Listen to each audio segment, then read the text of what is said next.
Assalamualaikum warahmatullahi wabarakatuh. Kami dari kelompok 1 akan membahas mengenai perkembangan fisik dan psikomotorik.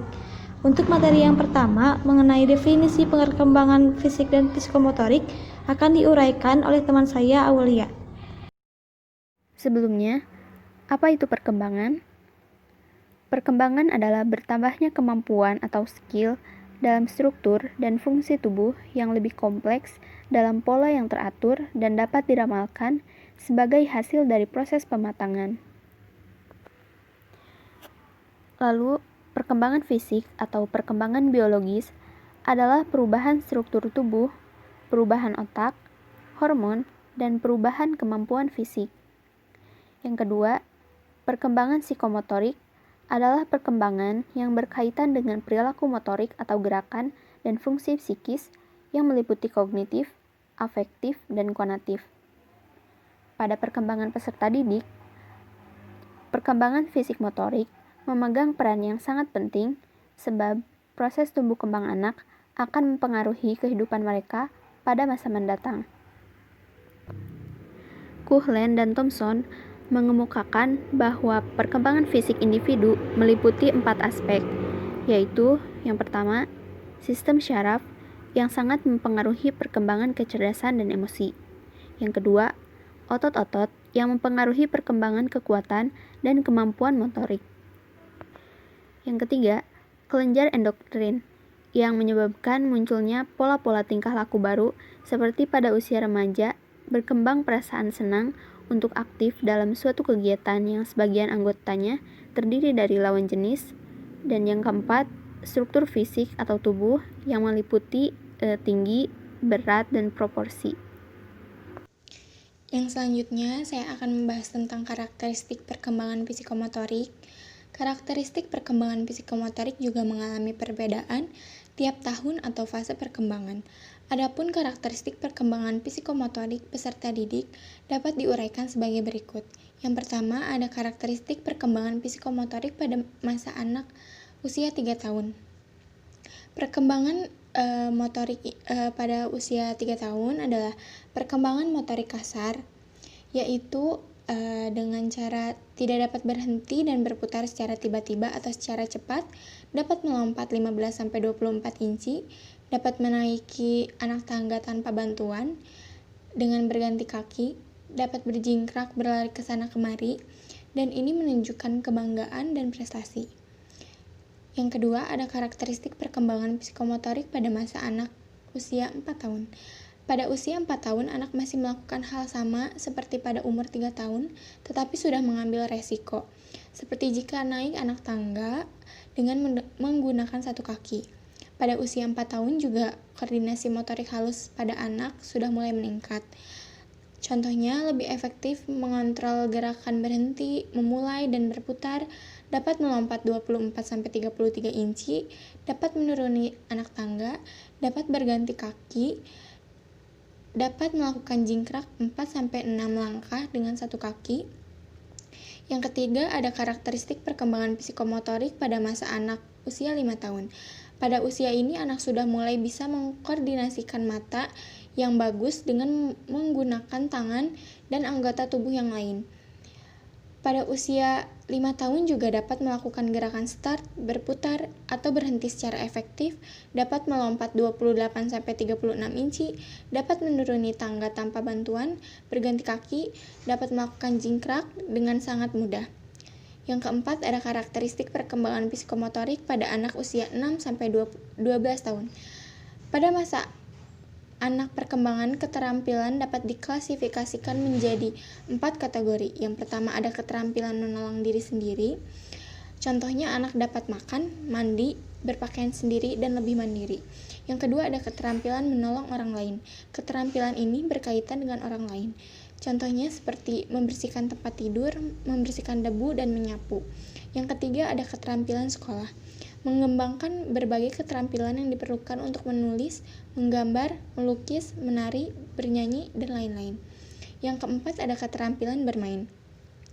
Anak belajar keterampilan seperti melempar dan menangkap bola, naik sepeda, dan berenang.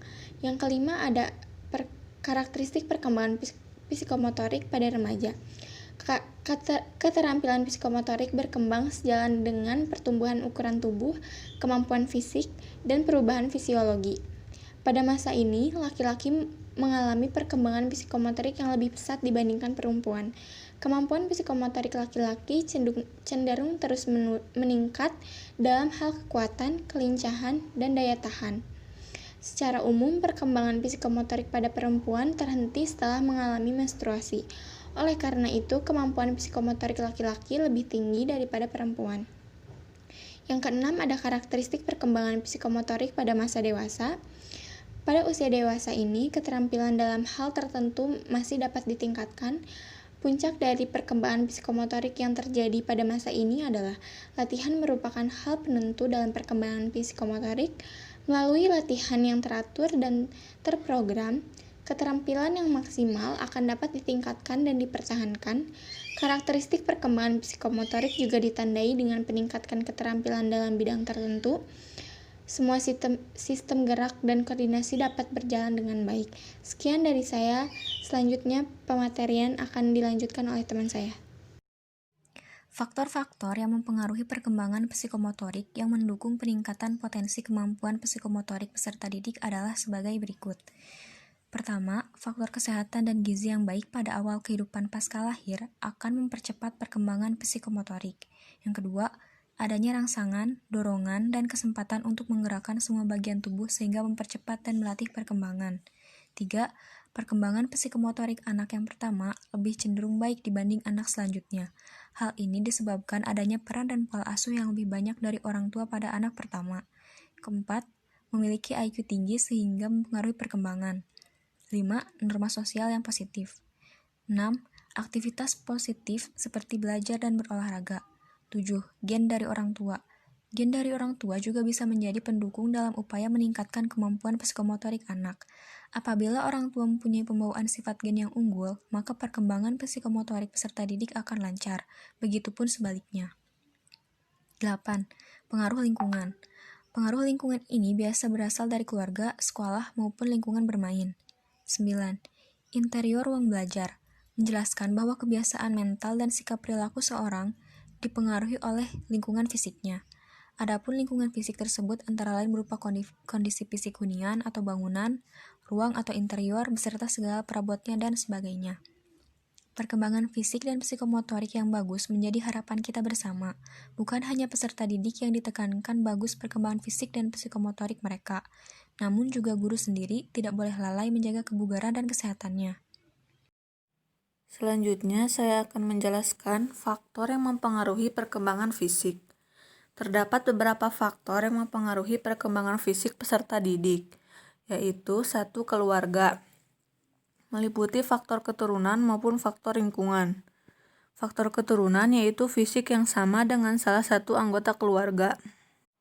Lalu faktor lingkungan yaitu pergaulan atau kesamaan tingkah laku dengan salah satu anggota keluarga. Yang kedua, gizi. Contohnya, peserta didik yang memperoleh gizi yang cukup biasanya akan lebih tinggi tubuhnya dan sedikit lebih cepat mencapai taraf remaja dibandingkan dengan mereka yang kurang mendapatkan asupan gizi. Ketiga, gangguan emosional.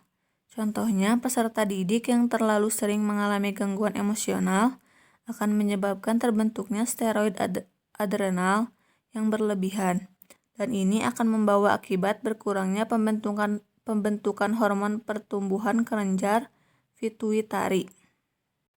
Keempat, jenis kelamin. Contohnya, peserta didik laki-laki cenderung lebih tinggi dan lebih berat daripada peserta didik perempuan. 5. Status sosial ekonomi. Contohnya, peserta didik yang berasal dari keluarga dengan status sosial ekonomi rendah cenderung lebih kecil daripada anak yang berasal dari keluarga yang status sosial ekonominya tinggi. 6. Kesehatan. Contohnya, peserta didik yang sehat dan jarang sakit biasanya akan memiliki tubuh yang lebih berat daripada anak yang sering sakit. 7. Pengaruh bentuk tubuh, bangun atau bentuk tubuh.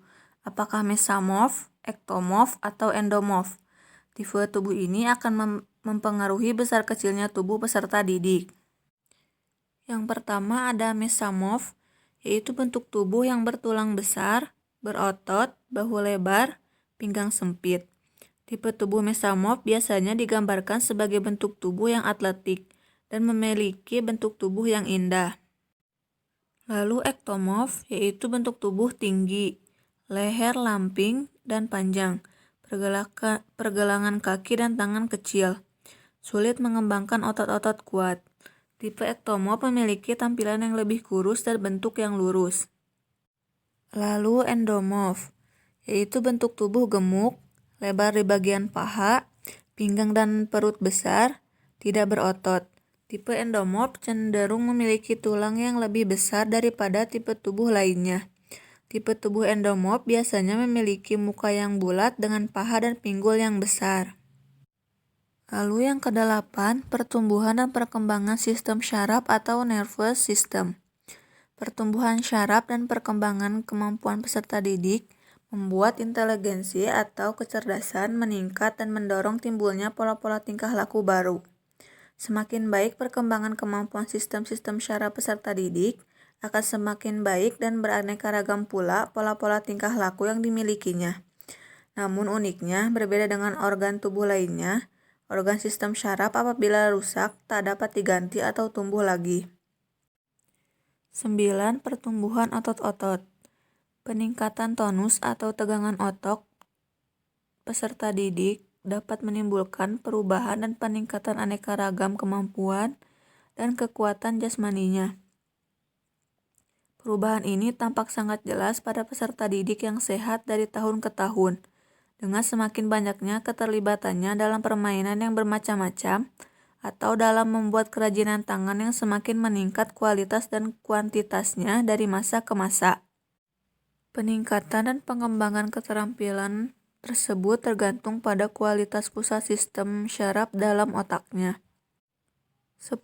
Perkembangan dan perubahan fungsi kelenjar-kelenjar endokrin atau endocrine glands.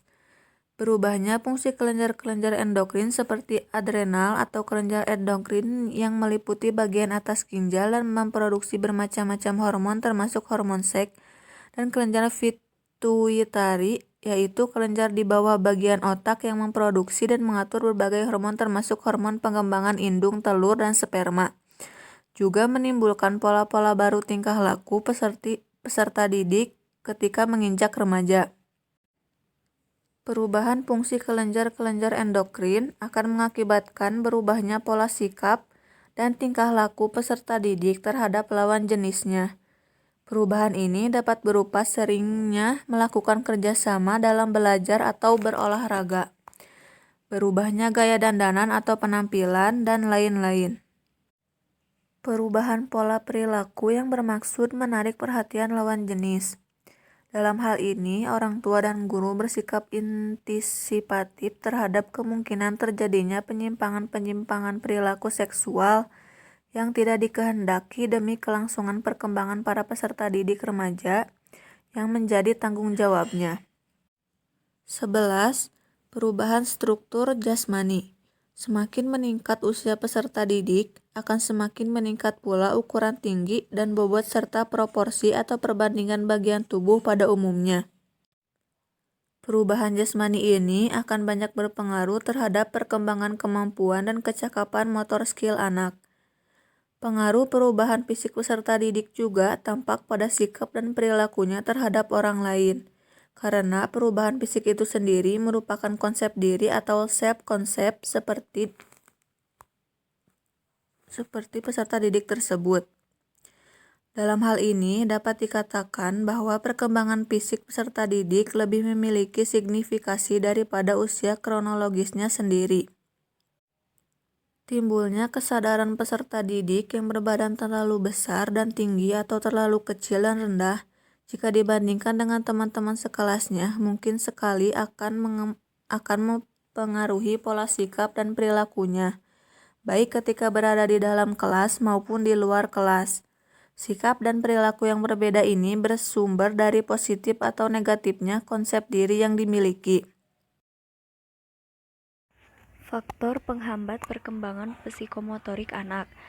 Pertama, pola asuh orang tua. Pola asuh orang tua adalah salah satu faktor penghambat psikomotorik anak di saat Pola asuh orang tua tersebut terlalu otoriter ataupun terlalu memaksa, karena karakteristik seorang anak sangat sensitif, ditambah setiap anak tidak dapat secara langsung dioptimalkan secara cepat, dengan kata lain memaksa kemampuan dengan waktu yang singkat. Apabila orang tua memaksa peningkatan potensi perkembangan psikomotorik anak, kebanyakan malah menyebabkan gangguan mental terhadap anak tersebut. Biasanya anak akan cenderung merasa canggung, merasa serba salah, dan tidak percaya diri. Pola asuh bukan hanya bisa mengganggu peningkatan potensi psikomotorik anak, akan tetapi malah akan menurunkan kemampuan psikomotorik anak. Pada saat anak dalam kondisi depresi dan ditambah dengan tuntutan dari orang tua yang tidak dapat dipenuhi oleh anak yang sedang dalam keadaan depresi sangat mudah untuk diketahui. Hal ini dikarenakan keadaan anak bisa berubah secara drastis. Tanda-tandanya antara lain yang biasanya anak tersebut suka bercanda berubah menjadi pemurung, yang biasanya ceria berubah menjadi gampang marah, dan yang biasanya aktif berubah menjadi pemalas. Yang kedua, faktor dari gen orang tua. Gen dari orang tua juga bisa menjadi penghambat dalam upaya meningkatkan kemampuan psikomotorik anak. Apabila orang tua mempunyai pembawaan sifat gen yang unggul, maka dalam mengembangkan potensi kemampuan psikomotorik anak pun juga akan lancar. Namun sebaliknya, apabila anak membawa pembawaan gen dari orang tua di mana gen tersebut adalah gen yang lemah, maka kemampuan meningkatkan potensi psikomotorik anak itu biasanya juga akan lemah. Yang ketiga, pengaruh lingkungan. Lingkungan tempat seseorang dibesarkan, hubungan dengan anggota keluarga dan orang lain turut berpengaruh terhadap perkembangan psikomotorik pada anak. Di antaranya pertama ada lingkungan keluarga. Keluarga merupakan lingkungan pendidikan yang pertama dan utama bagi anak-anak dan remaja. Pendidikan keluarga lebih menekankan pada aspek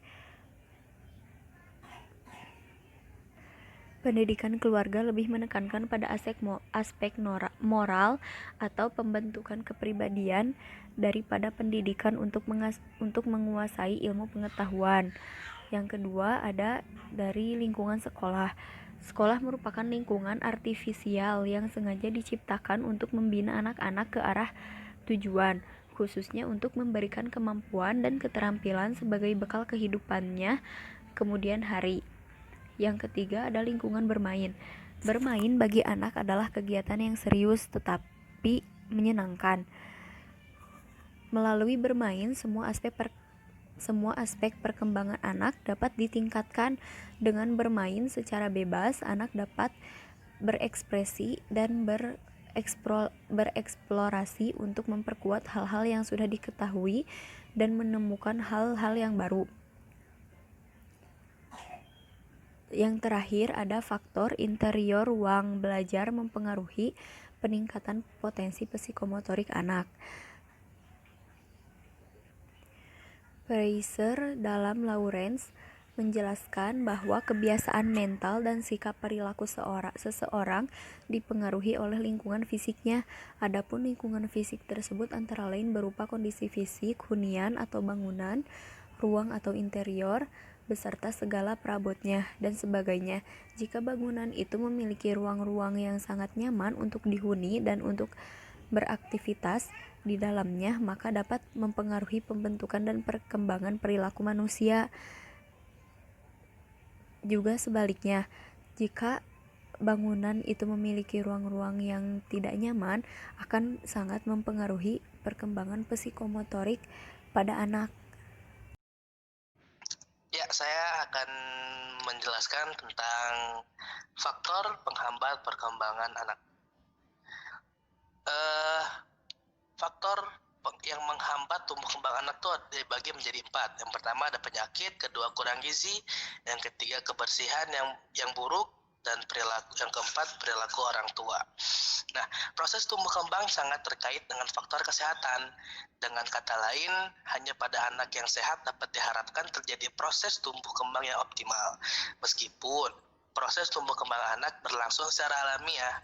Proses tersebut sangat tergantung kepada orang dewasa atau orang tua. Untuk itu, kita perlu mengetahui dan memahami hal-hal apa aja sih yang dapat menghambat tumbuh kembangnya anak agar bisa memenuhi potensi mereka sejak dini.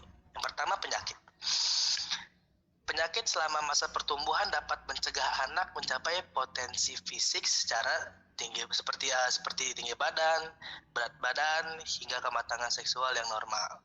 Pada beberapa kasus, pertumbuhan yang terlalu lambat atau terlalu cepat mengindikasikan adanya masalah dengan kelenjar hormon seperti kelenjar pituitari yang menghasilkan hormon pertumbuhan tulang dan jaringan. Yang kedua, itu kurang gizi. Nah, gizi yang buruk merupakan penyebab sepertiga kematian anak di seluruh dunia. Anak yang kurang gizi memiliki daya tahan tubuh yang lemah terhadap infeksi dan berisiko tinggi mengalami kematian akibat diare dan penyakit saluran pernapasan. Infeksi lain yang berulang juga dapat mengganggu status nutrisi anak, membuat mereka lebih rentan terhadap infeksi lainnya, dapat memicu malnutrisi dan pertumbuhan pendek. Yang ketiga, ada kebersihan yang buruk. Kebersihan diri sendiri maupun lingkungan di sekitar anak perlu diperhatikan. Pastikan anak selalu membersihkan diri atau dimandikan secara teratur. Kemudian, jagalah kualitas dan kebersihan makanan, minuman, dan lingkungan di sekitarnya. Buanglah sampah pada tempatnya, perhatikan pula lingkungan bermain anak agar anak terhindar dari risiko menderita penyakit. Yang keempat, selain dari kesehatan anak, perilaku anak juga memberikan gambaran apakah ia bertumbuh kembang dengan optimal secara fisiologis. Faktor utama yang mempengaruhi perilaku anak adalah perilaku orang tua mereka. Nah, ada beberapa contoh perilaku yang dapat menghambat perkembangan anak, antara lain bersikap terlalu protektif. Orang tua secara naluriah akan melindungi anaknya dari segala bahaya. Namun, terkadang orang tua menjadi terlalu takut mengenai hal-hal buruk yang dapat terjadi pada anaknya. Tidak ada salahnya membiarkan anak bermain di luar, berinteraksi dengan teman sebayanya, dan melakukan kegiatan bersama-sama orang yang Anda kenal. Berikan keleluasaan pada mereka agar ia belajar mandiri dan mengambil resiko.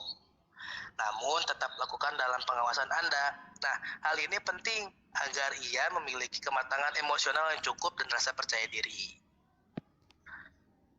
Nah, yang terakhir, terlalu cepat memberikan bantuan. Ketika anak menghadapi suatu masalah, biarkan ia mencoba mengatasinya sendiri sebelum Anda memberikan bantuan. Contoh kecil, ketika anak sedang berlari lalu terjatuh, perhatikan mampukah ia untuk bangun sendiri terlebih dahulu sebelum Anda memberikan bantuan mengangkatnya. Atau ketika ia memiliki masalah dengan teman sekolah, anjurkan ia untuk berusaha menyelesaikan dengan temannya atau gurunya dahulu sebelum Anda turun tangan mengatasi masalahnya. Anak yang terbiasa terlalu cepat dibantu oleh orang tua dapat menghadapi kesulitan untuk hidup mandiri ketika beranjak dewasa. Setelah dipaparkan tentang faktor-faktor yang mempengaruhi perkembangan fisik dan psikomotorik, baik itu faktor pengembang dan faktor penghambatnya, di sini saya akan menjelaskan perbandingan perkembangan fisik dan psikomotorik antara pria dan wanita. Perkembangan pada pria secara fisik lahir dengan tubuh relatif panjang. Pertumbuhan tinggi lebih lama saat pra-remaja dan sangat cepat saat remaja. Proporsi otot lebih besar, berkembang lebih lambat, serta lebih sedikit lemak dalam tubuhnya. Sedangkan perkembangan pada wanita secara fisik lahir dengan tumbuh relatif yang pendek, pertumbuhan tinggi lebih cepat saat pra-remaja dan menurun saat remaja, proporsi otot lebih kecil, perkembangan lebih cepat serta memiliki banyak lemak dalam tubuhnya. Sehingga seringkali kita temui laki-laki yang saat usia kanak-kanaknya mungkin lebih pendek daripada perempuan, tapi saat sudah memasuki remaja dan dewasa terlihat sangat jauh perbedaan tingginya yang bertambah tinggi itu.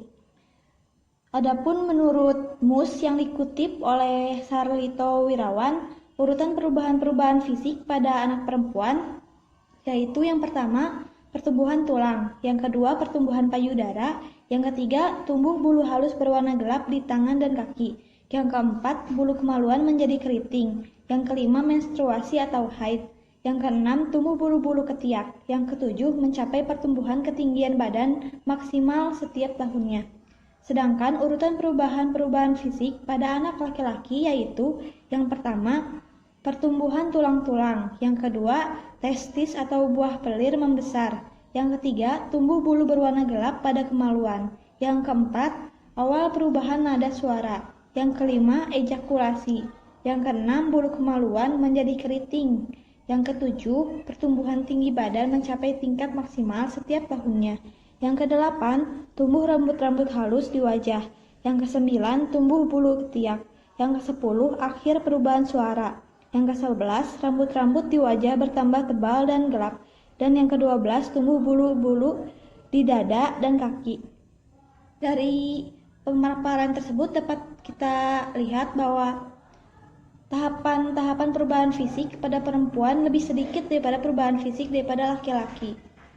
Selanjutnya, selain perbedaan dalam perkembangan fisiknya, ada pun perbedaan dalam perkembangan psikomotoriknya. Yang pertama, perkembangan pada pria secara psikomotorik. Cara berjalan lebih kaku, kemampuan berlari lebih baik. Selanjutnya, selain perbedaan dalam perkembangan fisiknya, ada pun perbedaan dalam perkembangan psikomotoriknya. Yang pertama, perkembangan pada pria secara psikomotorik. Cara berjalan lebih kaku, kemampuan berlari lebih baik, kemampuan menulis, menggunting dan menyusun sesuatu kurang rapi, serta lebih suka dengan kegiatan fisik yang menantang seperti olahraga berat, climbing, dan lain-lain. Yang kedua, perkembangan pada wanita secara psikomotorik. Cara berjalan lemah gemulai, kemampuan berlari lebih rendah, kemampuan menulis, menggunting dan menyusun sesuatu lebih rapi, serta lebih suka dengan kegiatan fisik yang sederhana seperti olahraga ringan, menari, dan lain-lain. Implikasi perkembangan fisik dan psikomotorik peserta didik dalam pembelajaran. Peran guru sangat penting dalam membantu peserta didik untuk mengoptimalkan perkembangan fisik dan psikomotoriknya. Begitu pentingnya peran guru dalam pembelajaran sehingga muncul kesepakatan bahwa guru adalah pahlawan bangsa. Letak masa depan bangsa berada di tangan guru. Guru juga sebagai penyampai kebenaran dan pengetahuan yang bersifat ilahiyah. Dengan memahami karakteristik perkembangan fisik dan psikomotorik peserta didik, maka guru harus mampu mengkondisikan pembelajaran dengan mempertimbangkan karakteristik fisik dan psikomotorik peserta didik dengan cara yang pertama, guru lebih memahami dan menghargai perbedaan individual anak, khususnya karakter fisik. Misalnya ada yang tinggi dan pendek, gemuk dan kurus, dan lain sebagainya. Semua harus mendapat tempat yang benar dalam hati guru dan mendapat perlakuan yang sama.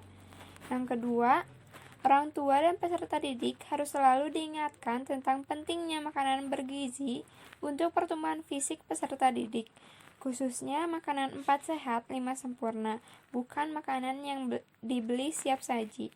Yang ketiga, media pembelajaran yang digunakan harus bervariasi dan yang bisa secara langsung menstimulasi fisik psikomotorik anak, misalnya media 4 dimensi. Yang keempat, guru harusnya lebih banyak memberikan stimulasi supaya mempercepat kematangan perkembangan psikomotorik peserta didik, misalnya pemberian layanan pengajaran dan bimbingan. Yang kelima, guru mendorong siswa menentukan pilihan-pilihan sendiri untuk meningkatkan pertumbuhan. Misalnya, untuk tumbuh menjadi dewasa, anak remaja harus aktif mencari lingkungan dan pengalaman yang sesuai dengan kemampuan naturalnya. Dan guru mengambil posisi kunci untuk menolong mereka menggunakan dan mengembangkan bakat-bakat mereka. Yang keenam, lingkungan pendidikan harus menyediakan ruang untuk bermain bagi peserta didik. Dengan bermain, mereka mempelajari segala hal dan yang terpenting, mampu melatih fisik dan psikomotorik mereka. Hal itu juga bisa meminimalisir mereka menggunakan permainan yang menggunakan handphone yang justru berbahaya bagi perkembangan fisik dan psikomotorik mereka. Di sini saya akan menjelaskan keterkaitan perkembangan fisik dengan pertumbuhan biologi. Manusia pada dasarnya pasti mengalami pertumbuhan dan perkembangan. Pertumbuhan dan perkembangan merupakan sesuatu yang berkaitan erat. di mana pertumbuhan merupakan proses perubahan fisik atau tubuh pada manusia yang bersifat evolusi dan hanya pada batas waktu tertentu. Contoh dari pertumbuhan misalnya, perubahan tinggi badan, berubahnya berat badan, semakin sempurnanya syaraf dan organ-organ pada manusia, kemudian juga perubahan dimensi serta perubahan dalam sifat-sifat jasmaniah dari kekuatan dan kapasitas otot pada tubuh. Di samping manusia mengalami pertumbuhan, manusia juga mengalami proses perkembangan. Perkembangan merupakan tahapan-tahapan perubahan yang mengacu baik fisik maupun psikis pada manusia menuju arah yang lebih maju dan sempurna. Proses perkembangan biasanya dapat berupa bertambahnya berat badan, bertambahnya tinggi badan, dan proporsi organ-organ tubuh lainnya. Kemudian misalnya seperti dari bisa berbaring, lalu mampu tengkurap, duduk, merangkak, berdiri, berjalan, berbicara, dan seterusnya.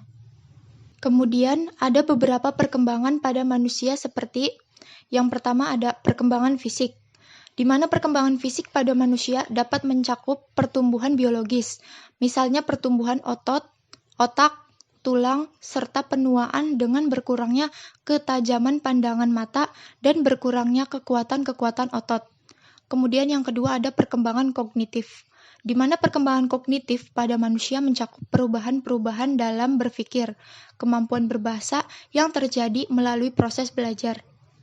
Yang ketiga ada perkembangan psikososial, di mana perkembangan psikososial berkaitan dengan perubahan-perubahan emosi dan identitas pribadi individu, yaitu bagaimana seseorang berhubungan dengan keluarga, teman-temannya, dan gurunya.